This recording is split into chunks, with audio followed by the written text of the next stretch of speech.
I think that this idea of being brave enough to love again after you've been betrayed is such a critical topic. It really, at the root of it, is forgiveness. And I think we often think of maybe marriages or romantic relationships when we think about betrayal and heartbreak. But I think for a lot of women, our first betrayal may have happened in our families or among our friends before we got married, or even if we're not married. We've experienced some things where people we trusted or people we expected to protect us may have betrayed us. And I think that's such a big point of awareness so that we can begin that healing process. How do we become aware of where we've been disappointed, where we've been betrayed, and begin to work through that? I had a situation with a friend, maybe in my teen years, just old enough where you could get your feelings hurt and really feel like someone had betrayed you. And so I remember kind of feeling like this person that I thought I knew let me down, that they didn't represent me well or didn't understand our friendship well. And I'm a big friendship kind of person, and those are precious and dear people to me. And I remember sitting at home and being sad and having a pity party, and my mother, who is the master nurturer, she is all the things that I am not. She is the cuddler and the rocker and all of these things. And I was just sitting over in a corner being irritated, which is my form of sadness. And so she said, what's going on? And I said, I can't believe so-and-so did this. And I had names, y'all. I had the whole list of everyone's grievances. And one particular name stuck out to her because this girl was really a friend, and she knew her, knew our families. And she asked me, she said, well, is she your friend? I said, I think so. She said, no. Is she your friend? Do you have a real friendship with her? And I thought about it for a second, and I said, I do, actually. She said, so if she's your friend, this one failure cannot define the friendship. If you think this is who she is and she's gonna always betray you or always mess up, that's different. But Jada, if this is your friend, it's worth fighting for. And y'all, I had to swallow the biggest pride pill because this person who I thought was the person in the wrong, my mom said, if you love her and that's your friend, you need to give her an opportunity to make it right. And so I said, oh, I have an opportunity for her. And so I have some things that I need to say to her. And she's like, no. Just call and say, here's how I'm feeling. Can you just help me figure out, am I seeing this wrong? Help me. She said, let her have a chance to make this right. And y'all, we are friends to this day, and it's been a 30+ year friendship. But more importantly, that moment, my mom made me think about relationships and people beyond what they do to me. And so she kind of challenged me to assess people's character and to see, is this something that maybe God allowed to happen, but this is actually a God ordained friendship or relationship, and this is just isolated disappointment, or is this unhealthy? Is it toxic? That's different. But it really set me on a path to start being discerning about my friendships. And so there are some things that I think might at one point I would have seen as huge betrayals that now I just see as human brokenness. And I say, this is a good person who's made some mistakes.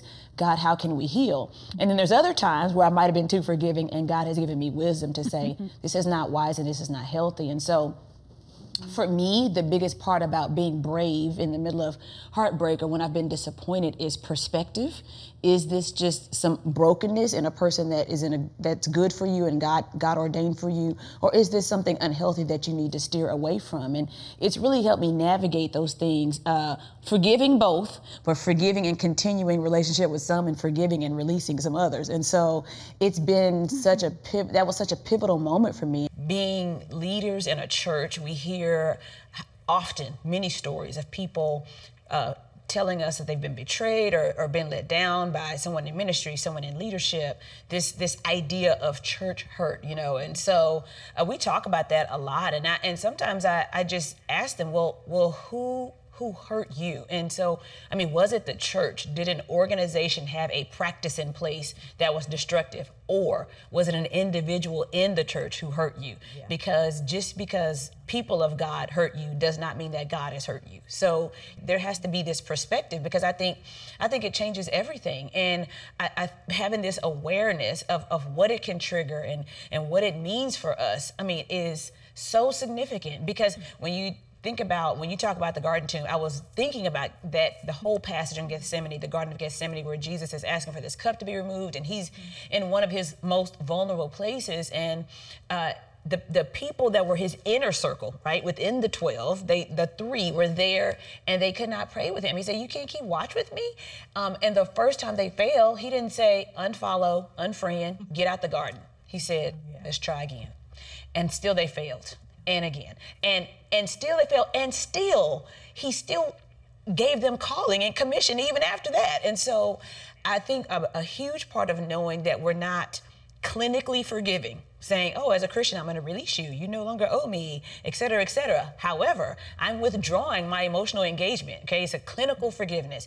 How do I say I'm going to be vulnerable? I'm going to trust God, because even though Judas's betrayal was different, he still called him in the beginning, and he was God. He knew what was coming down the line, and still said, I'm going to use you. You're part of the prophecy. So even in your brokenness, you're still a part of what I'm going to do through my son. And even with these 3 that were his inner circle.